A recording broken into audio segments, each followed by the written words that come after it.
नमस्कार। देश प्रदेश व दुनिया की तमाम बड़ी खबरों में आपका स्वागत है। आइए एक नजर डालते हैं आज की मुख्य हेडलाइंस पर। बड़ी खबरों में आज हम आपको बताएंगे, कांग्रेस ने पूर्व विधायक को निकाला पार्टी से बाहर। ममता बोली, भाजपा फर्जी वोटरों की मदद से दिल्ली में चुनाव जीती। बॉक्सर की मां बोली, पति मुंह में तकिया रख मारता था बेटी को। हरियाणा में सभी महिलाओं को नहीं मिलेंगे 2100 रुपए। हरियाणा में 12वीं बोर्ड का इंग्लिश पेपर हुआ आउट। लड़की वालों ने 15 घंटे रोकी डॉक्टर दूल्हे की बारात। हरियाणा में बदला मौसम, 4 जिलों में बूंदाबांदी। भाजपा प्रदेश अध्यक्ष के सामने एक दूसरे को जड़े थप्पड़।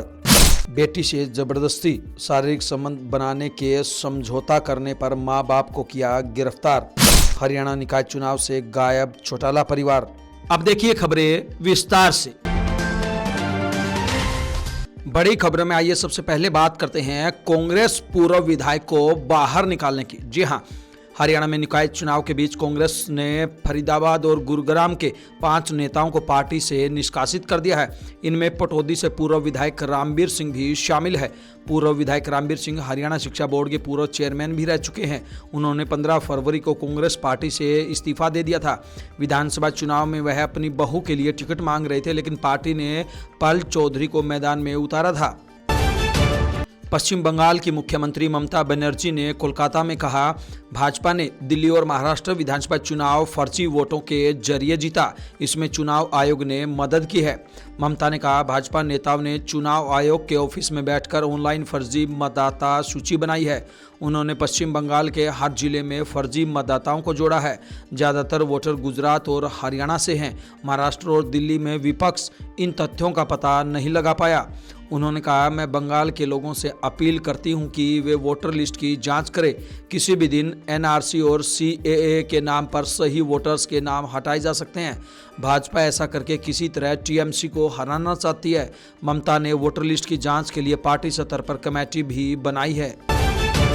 हिसार की वर्ल्ड चैंपियन बॉक्सर स्वीटी बुरा की मां सुरेश देवी ने कहा कि पति दीपक हुड्डा से हुए विवाद के बाद उनकी बेटी सदमे में है।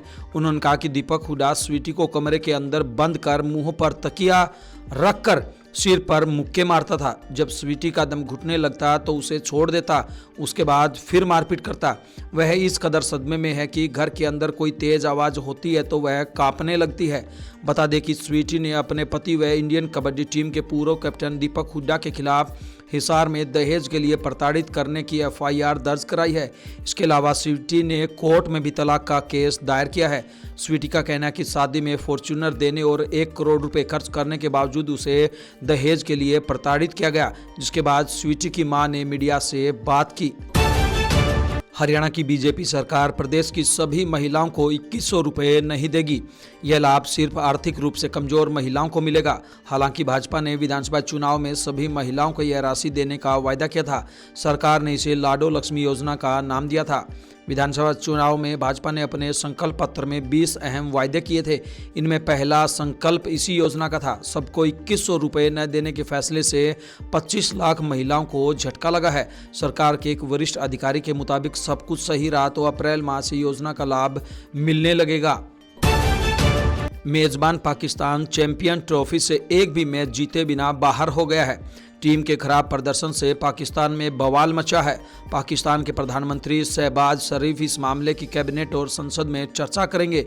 पीएम के राजनीतिक और सार्वजनिक मामलों के सलाहकार राना सलाउल्लाह ने जियो टीवी के कार्यक्रम जियो पाकिस्तान में यह जानकारी दी है। चैनल ने दावा किया है कि यह मामला संसद में उठाया जाएगा। बांग्लादेश के खिलाफ टीम का आखिरी मुकाबला रावलपिंडी में बारिश के कारण रद्द हो गया है। पाकिस्तान को पहले मैच में न्यूजीलैंड और दूसरे में भारत ने हराया था। हरियाणा में 12वीं भिवानी बोर्ड की परीक्षा के पहले ही दिन 37 छात्र नकल करते हुए पकड़े गए। परीक्षा शुरू होते ही आधे घंटे के अंदर नूंह और पलवल में पेपर आउट हो गया। पलवल के एक सेंटर पर परीक्षा रद्द की गई है। यहां सेंटर सुप्रीडेंट, पर्यवेक्षक और छात्र के खिलाफ मामला दर्ज किया गया है। वहीं नूंह में सेंटर सुप्रीडेंट, 2 पर्यवेक्षक और 3 छात्रों के खिलाफ कानूनी कार्रवाई को लिखा गया है। पुनाना में 2 पर्यवेक्षक रिलीव किए गए हैं। आज से 10वीं कक्षा की परीक्षाएं शुरू हो रही है। पहला पेपर हिंदी का होगा, साथ ही 12वीं कक्षा का मैथ का पेपर होगा, जिसमें 2,87,023 छात्र शामिल होंगे। हरियाणा में निकाय चुनाव के बीच इनकम टैक्स विभाग ने सोनीपत से भाजपा के जिला प्रवक्ता नीरज आत्रेय समेत 7 लोगों के ठिकानों पर रेड की है। सूत्रों के मुताबिक प्रॉपर्टी से जुड़े वित्तीय लेन देन और टैक्स चोरी को लेकर इनकम टैक्स की टीम दिल्ली और हरियाणा में जांच कर रही है। नीरज आत्रेय के अलावा अमित जैन, प्रदीप कुमार, मनोज कुमार और मनोज दलाल प्रॉपर्टी की खरीद फरोख्त का काम करते हैं। इनके अलावा 2 और लोग शामिल हैं, इनके नाम सामने नहीं आए हैं। गुरुग्राम में डॉक्टर दूल्हे के पक्ष ने दहेज में 51 लाख रुपए और फॉर्च्यूनर गाड़ी मांग ली। इससे लड़की पक्ष नाराज हो गया। बात इतनी बिगड़ गई कि लड़की वालों ने बारात को करीब 15 घंटे तक रोके रखा। मामले को निपटाने के लिए पुलिस तक बुलानी पड़ी। पुलिस और पंचायत में हुए फैसले के अनुसार लड़का पक्ष ने लगन में दी गई कार और रकम लौटाई और साथ ही 73 लाख रुपए नकद भी देने पड़े। लड़का पक्ष ने इतनी रकम जुटाने के लिए मौके पर ही जमीन और प्लाट को गिरवी रख दिया।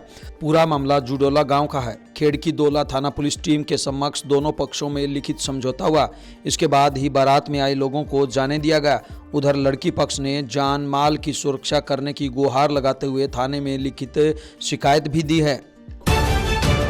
तमिलनाडु के सीएम एम.के. स्टालिन ने कहा कि जबरन हिंदी थोपने से 100 सालों में 25 नॉर्थ इंडियन भाषाएं खत्म हो गई है।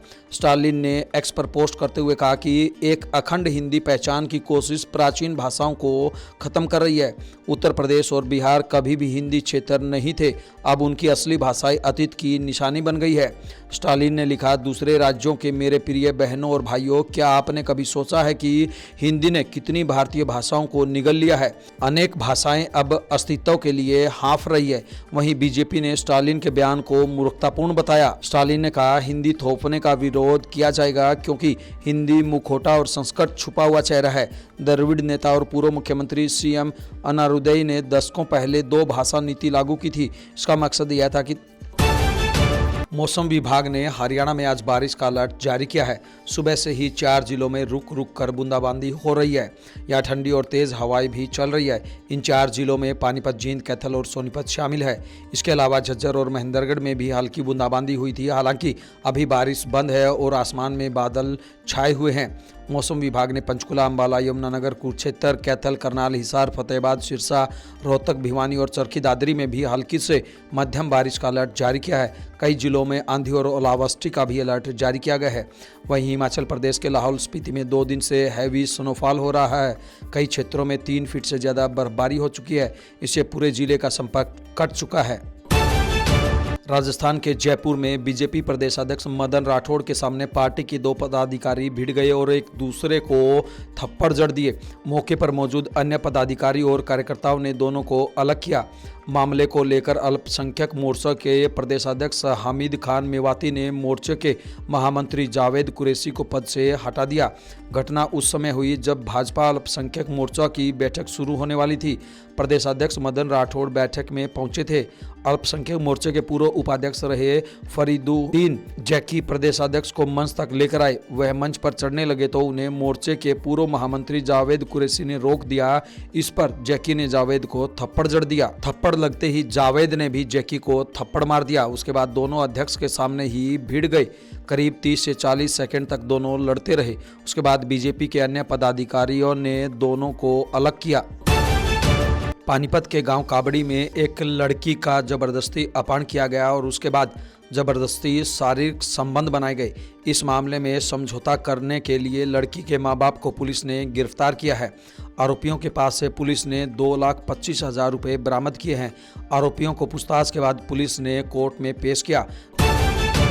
कांग्रेस के महासचिव और राज्यसभा सांसद रणदीप सुरजेवाला ने एक बार फिर डिपोर्टेशन का मुद्दा उठाकर केंद्र और हरियाणा सरकार को घेरने का प्रयास किया है।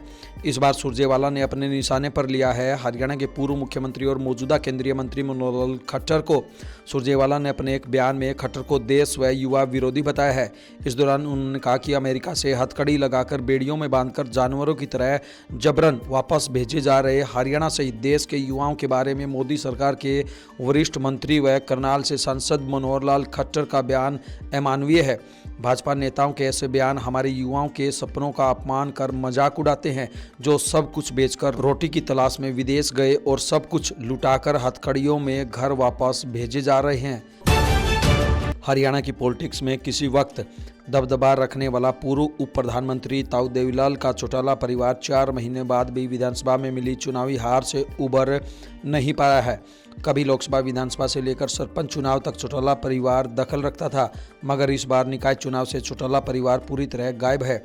चौटाला परिवार के दिग्गज नेता निकाय चुनाव को लेकर कहीं एक्टिव नहीं है। खासकर अपने गढ़ सिरसा तक में ग्राउंड लेवल पर चौटाला परिवार के बड़े चेहरे नजर नहीं आ रहे हैं। हालांकि सिरसा नगर परिषद से इनेलो ने ओम प्रकाश कमेटीवाला और जजपा ने परवीन कुमार लक्की को चेयरमैन उम्मीदवार बनाया है। करनाल में पंजाब नेशनल बैंक के लॉकर से करीब 30-35 तोले सोना गायब कर दिया गया है। पीड़ित महिला जब अपने गहने लेने के लिए बैंक पहुंची तो लॉकर देखकर उनके होश उड़ गए। कई पर्स खाली थे और सोने चांदी के कीमती आभूषण भी गायब थे। मामला शहर में पुरानी तहसील के पास स्थित बैंक शाखा का है। इसकी सूचना पर डायल 112 की टीम मौके पर पहुंची और बैंक अधिकारियों से पूछताछ की गई। उधर बैंक मैनेजर ने इस संबंध में कुछ भी कहने से इनकार कर दिया। बीजेपी और आरएसएस बीते कुछ महीनों से बीजेपी का नया राष्ट्रीय अध्यक्ष चुनने के लिए माथापच्ची कर रहे हैं। लिस्ट तैयार है, बस किसी एक नाम पर सहमति बनाने और अनाउंसमेंट की देर है। माना जा रहा है कि 10 से 20 मार्च के बीच अध्यक्ष के नाम का ऐलान हो जाएगा। नया अध्यक्ष चुनने के लिए 2 तरह के डिस्कशन चल रहे हैं। पहला किसी ऐसे लीडर को अध्यक्ष बनाने का है जो संगठन चलाने में माहिर हो, आरएसएस बैकग्राउंड का हो और चुनावी रणनीति में खुद को साबित कर चुका हो। ऐसा इसलिए क्योंकि आगे पंजाब, पश्चिम बंगाल, बिहार और यूपी जैसे महत्वपूर्ण राज्यों में विधानसभा चुनाव होने हैं। दूसरा, नया अध्यक्ष साउथ इंडिया से हो। बीते 20 साल से कोई दक्षिण भारतीय नेता बीजेपी का अध्यक्ष नहीं बना है। दक्षिण अभी बीजेपी के लिए अभेद है, जिसे अगले लोकसभा चुनाव में भेदने की तैयारी है। अगले 3 साल में तमिलनाडु, केरल, कर्नाटक और तेलंगाना जैसे बड़े राज्यों में चुनाव होने हैं। साउथ इंडिया के लीडर को अध्यक्ष बनाने से यहां बीजेपी को मदद मिलेगी। हम आपको बता दें कि नया अध्यक्ष बनाने की रेस में शिवराज सिंह चौहान, कृषि मंत्री मनोहर खट्टर, आवास और शहरी विकास मंत्री व धर्मेंद्र प्रधान, एजुकेशन मिनिस्टर के नाम शामिल हैं। इन तमाम खबरों को लेकर आपकी क्या कुछ राय है, आपकी क्या कुछ प्रतिक्रिया है, आप हमें कमेंट बॉक्स के माध्यम से जरूर बताएं। ब्यूरो रिपोर्ट, बिंदास हरियाणा।